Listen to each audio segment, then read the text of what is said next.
ಅವ್ರು ಬರ್ದಿರೋ ಮುಂಚೆನೇ ಬರ್ದಿರೋ ಎಲ್ಲ ಸಾಹಿತ್ಯ ಒಟ್ಟೆ ಲಿರಿಕ್ಸ್ ಎಲ್ಲದು ತುಂಬಾ ಅಪ್ರಿಷಿಯೇಟ್ ಮಾಡಿರ್ತೀನಿ. ಸೊ ಈ ಥರ ಏನಾದ್ರು ಬರ್ದಾಗ ತುಂಬಾ ಖುಷಿ ಆಗುತ್ತೆ. ಅದು ನನಗೆ ಅಂತ ಬರ್ದಾಗ ಇನ್ನೂ ಖುಷಿ ಆಗುತ್ತೆ. ಏನೋ ಆ ಥರ ಪರ್ಸ್ನಲಿ ಆ ಥರ ಏನಿಲ್ಲ ಸರ್. ಅಲ್ಲ, ಅದಕ್ಕಿಂತ ಮುಂಚೆ ಅಷ್ಟು ಪರಿಚಯ ಅಂದರೆ ಒಂದೇ ಸರಿ ಮೀಟ್ ಮಾಡಿದಲ್ವ, ಫ್ರೆಂಡ್ ಅಲ್ವಾ, ಆ ಥರ ಎಲ್ಲ ಕವಿತೆ ಬರೆದೆಲ್ಲ ಇಂಪ್ರೆಸ್ ಮಾಡೋಂಗೆಲ್ಲ ಏನು ಟ್ರೈ ಮಾಡಿಲ್ಲ ನಾನು. ಶಿಫ್ಟ್ ಆಗಿಲ್ಲ, ಇನ್ನು ಶಿಫ್ಟ್ ಆಗಬೇಕು.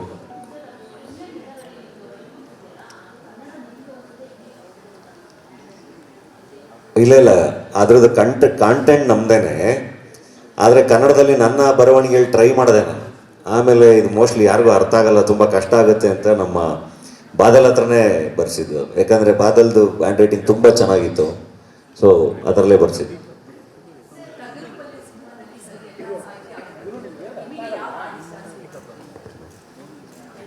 ಸಮಂಜ ಅನ್ನೋದು ದೊಡ್ಡ ಕಣ, ಅದು ತುಂಬ ಇಷ್ಟ ಆಗಿದೆ.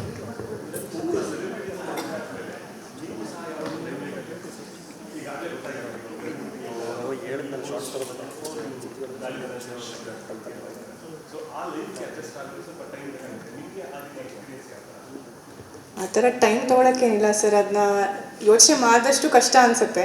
ನಮ್ಮ ಪಾಡಿಗೆ ನಮ್ಮ ಥರ ಇದ್ದರೆ ಅದೇನು ಪ್ರಾಬ್ಲಮ್ ಅಂತ ಇಲ್ಲಿ ತನಕ ಅನಿಸಿಲ್ಲ.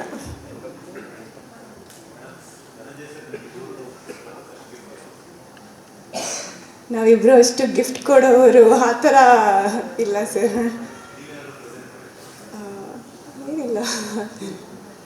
ಏನಿಲ್ಲ, ಯಾವಾಗ ಅರ್ಜೆಂಟಿಗೆ ಈ ಬಟ್ಟೆ ಅದು ಇದು ಬೇಕು ಅಂದರೆ ಶಾಪಿಂಗ್ ಮಾಡ್ತಾ ಇರ್ತಾರೆ ಮಧ್ಯ. ಅಲ್ಲ, ಅವ್ರು ನನಗೆ ಶಾಪಿಂಗ್ ಮಾಡ್ತಿರ್ತಾರೆ.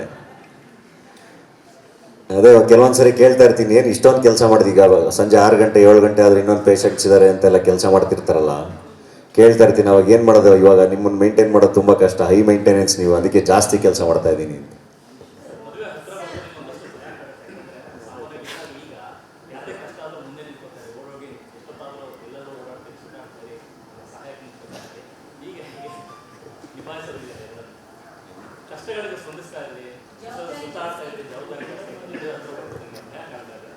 ಯಾವ ಕಷ್ಟಗಳಿಗೆ?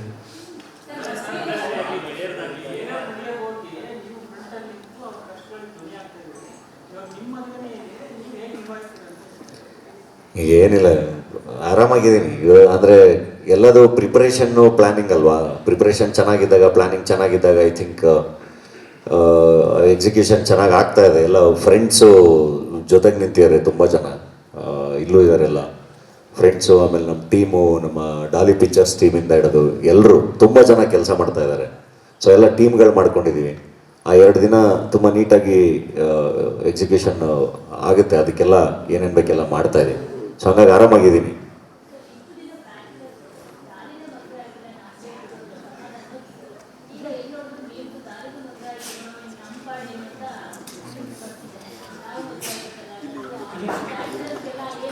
ಎಲ್ಲ ಬ್ಯಾಚುಲರ್ಸ್ಗೂ ಮದುವೆ ಆಗ್ಬಿಡಿ ಅಂತಲೇ ಹೇಳ್ತೀನಿ.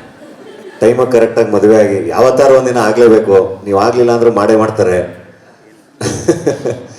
ಅಥವಾ ಯಾವತ್ತಾರು ಒಂದಿನ ಅನಿಸುತ್ತೆ ಏನೋ ಒಂದೊಂದು ಪಾರ್ಟ್ನರ್ ಇದ್ದರೆ ಚೆನ್ನಾಗಿರುತ್ತೆ ಅಂತ, ಒಬ್ರೊಬ್ಬರೇ ಇದ್ದಾಗ. ಸೊ ಆಮೇಲೆ ಇನ್ನೂ ಎಸ್ಪೆಷಲಿ ಫ್ರೆಂಡ್ಸ್ ಎಲ್ಲರೂ ಮದುವೆಯಾಗಿ ಹೋಗ್ತಾ ಇನ್ನೂ ಏನೋ ಕಾಡಕ್ಕೆ ಶುರು ಮಾಡುತ್ತೆ. ಸೊ ಬೆಟರ್ ಟೈಮಿಗೆ ಕರೆಕ್ಟಾಗಿ ಒಳ್ಳೆ ಹುಡುಗಿ ಸಿಕ್ಕಾಗ ಮದುವೆ ಆಗ್ಬಿಡಿ ಅಂತ ತುಂಬ ಯೋಚನೆ ಮಾಡಿ ತಲೆ ಕೆಡಿಸ್ಕೊಂಡು ಅದೆಲ್ಲ ಏನು ಮಾಡಿ ಮದುವೆ ಆಗಿ.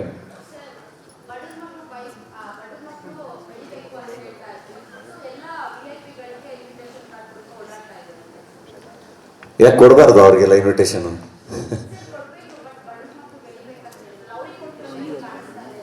ಅಲ್ಲ, ಎಲ್ರಿಗೂ ಕೊಟ್ಟಿರ್ತೀವಿ. ಈಗ ನನ್ನ ಅಭಿಮಾನಿಗಳು ಸಿಕ್ಕಾಗ ನನ್ನ ಅಭಿಮಾನಿಗಳಿಗೆ ಇನ್ವಿಟೇಷನ್ ಕೊಟ್ಟಿರ್ತೀನಲ್ಲ, ಅದು ವೈರಲ್ ಆಗಿರಲ್ಲ ಅಷ್ಟೇ ನಿಮಗೆ.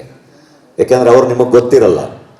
ಅಥವಾ ನಾನೆಲ್ಲೋ ಕರೆಯೋಕೆ ಹೋದಾಗ ಅಲ್ಲೊಬ್ರು ಸೆಕ್ಯೂರಿಟಿ ಗಾರ್ಡ್ ಇರ್ತಾರೆ ನನಗೆ ಗೊತ್ತಿರೋರು, ನಾ ಎಲ್ಲೋ ಹೋದಾಗ ಅಲ್ಲೆಲ್ಲೋ ನನಗೆ ಗೊತ್ತಿರೋ ಕುಕ್ ಇರ್ತಾರೆ, ನನಗೆ ಗೊತ್ತಿರೋ ಎಷ್ಟೊಂದು ಜನ ಇರ್ತಾರಲ್ಲ, ಅವ್ರನ್ನೆಲ್ಲ ಕರೆದಿರೋದು ನಿಮಗೆ ಗೊತ್ತಾಗಿರಲ್ಲ. ಸೊ ಹಂಗಾಗಿ ಆ್ಯಂಡ್ ಬಡವ್ರ ಮಕ್ಕಳು ಬೆಳಿಬೇಕು ಕಂಡ್ರೆ ಅಂತ ಹೇಳಿರೋದ್ರದ್ದು ಅರ್ಥಕ್ಕೆ ತುಂಬ ಕ್ಲಿಯರಾಗಿ ಮತ್ತೆ ಎಕ್ಸ್ಪ್ಲೈನ್ ಮಾಡ್ತೀನಿ ಕೇಳಿ. 4 ಜನಕ್ಕೆ ನಮ್ಮ ಜರ್ನಿ ಇನ್ಸ್ಪೈರ್ ಆಗಿ ಅವರು ಬೆಳಿಬೇಕು ಅನ್ನೋ ಕಾರಣಕ್ಕೆ ಹೇಳಿರೋದು. ಅದು ನನಗೇನೋ ಹೆಲ್ಪ್ ಆಗಲಿ ಅನ್ನೋ ಥರ ಹೇಳಿಲ್ಲ ನಾನು.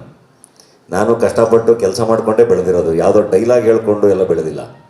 ನನ್ನ ಎಫರ್ಟು, ನನ್ನ ಆನೆಸ್ಟ್ ಎಫರ್ಟ್ಗಳು ಇಟ್ಕೊಂಡೇ ನಾನು ಹೀರೋ ಆಗಿ, ವಿಲನ್ ಆಗಿ, ಮತ್ತೆ ನಾನೇ ಪ್ರೊಡಕ್ಷನ್ ಮಾಡಿಕೊಂಡು ಎಲ್ಲ ನನ್ನ ಎಫರ್ಟ್ಗಳಿಂದನೇ ಇಲ್ಲಿವರೆಗೂ ಬಂದಿರೋದು, ಮುಂದೆ ಕೂತಿರೋದು ಬಿಟ್ಟರೆ ಯಾವುದೋ ಒಂದು ಸ್ಟೇಟ್ಮೆಂಟಿಂದ ಅಲ್ಲ.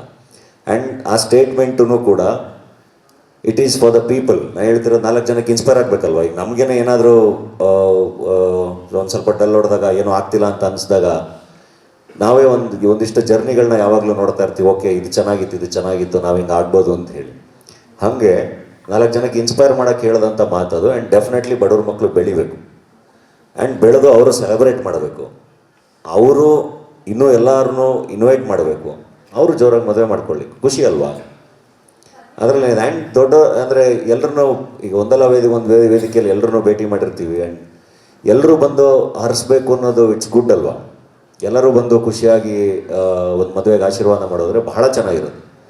ಆ್ಯಂಡ್ ಇನ್ನೂ ಒಂದಿಷ್ಟು ಪ್ರಶ್ನೆಗಳನ್ನ ನೋಡಿದೆ, ಇವ್ರನ್ನ ಕರಿತಾ ಇದ್ದಾನೆ, ಅವ್ರನ್ನ ಕರಿತಾ ಇದ್ದಾರೆ ಅಂತ. ಯಾಕೆ ಎಲ್ಲರನ್ನೂ ಕರಿಬಾರ್ದು ಅಂತ, ಯಾಕೆ ಎಲ್ಲರನ್ನೂ ಕರಿಬಾರ್ದು? ನಾನು ಹೇಳ್ತಿರೋದು ನಾವು ನಮ್ಮ ಯಾರ ಜೊತೆನಾದ್ರು ಏನಾದ್ರು ಡಿಫ್ರೆನ್ಸಸ್ ಇದ್ರೂ ಅವ್ರನ್ನೂ ಕರಿಬೇಕಲ್ವ. ಒಂದು ಹಳ್ಳೀಲಿ ಅಣ್ಣ ತಮ್ಮದಿರೇ ಕಿತ್ತಾಡ್ಕೊಂಡಿರ್ತಾರೆ, 2-3 ಪಾರ್ಟಿ ಮಾಡ್ಕೊಂಡಿರ್ತಾರೆ, ಏನೇನೋ ಜಗಳಾಡಿರ್ತಾರೆ, ಎಲ್ಲ ಮಾಡಿರ್ತಾರೆ, ಮಾತೇ ಬಿಟ್ಟಿರ್ತಾರೆ. ಒಂದು ಮದುವೆ ಸಮಾರಂಭ ಅಂತ ಬಂದರೆ, ನಮ್ಮ ಮನೇಲಿ ಒಂದು ಫಂಕ್ಷನ್ ನಡೀತಾ ಇದೆ, ನಾನು ಹೋಗಿ ಎಲ್ಲರನ್ನೂ ಕರಿಬೇಕು ಅಂತ ಹೋಗಿ ಎಲ್ಲರನ್ನೂ ಕರೀತಾರೆ ಅವರು. ಆ್ಯಂಡ್ ಅವರು ಎಲ್ಲರೂ ಇದು ಮದುವೆ ಸಮಾರಂಭ, ನಮ್ಮ ಅಣ್ಣನ ಮದುವೆ ಆಗ್ತಿದೆ, ನನ್ನ ತಮ್ಮನ ಮದುವೆ ಆಗ್ತದೆ, ನಮ್ಮ ಅಣ್ಣನ ಮಗಳದ್ದು ಆಗ್ತಾ ಇದೆ, ಇಲ್ಲ ನನ್ನ ಫ್ರೆಂಡ್ ಆಗ್ತಾ ಇದೆ, ಅದು ಏನೇ ಡಿಫ್ರೆನ್ಸಸ್ ಇದ್ರೂ ಎಲ್ಲರೂ ಬಂದ್ಬಿಟ್ಟು ಅವ್ರು ಕರೆದಿದ್ದಾರೆ ಅಂತ ಮದುವೆನ ಅಟೆಂಡ್ ಮಾಡಿ ಹೋಗ್ತಾರೆ. ಸೊ ಈ ಥರದ್ದು ಒಂದು ಶುಭ ಸಮಾರಂಭ ಎಲ್ಲರೂ ಸೇರೋಕ್ಕೆ ಒಂದು ಅದ್ಭುತವಾದ ವೇದಿಕೆ ಆದರೆ ಅದರಲ್ಲಿ ತಪ್ಪೇನಿದೆ. ಸೊ ಹಾಗಾಗಿ ಎಲ್ಲರೂ ಬರಬೇಕು, ಎಲ್ಲ ತುಂಬ ಖುಷಿಯಿಂದ ಬಂದು ಎಲ್ಲರೂ ಹರಿಸ್ಬೇಕು.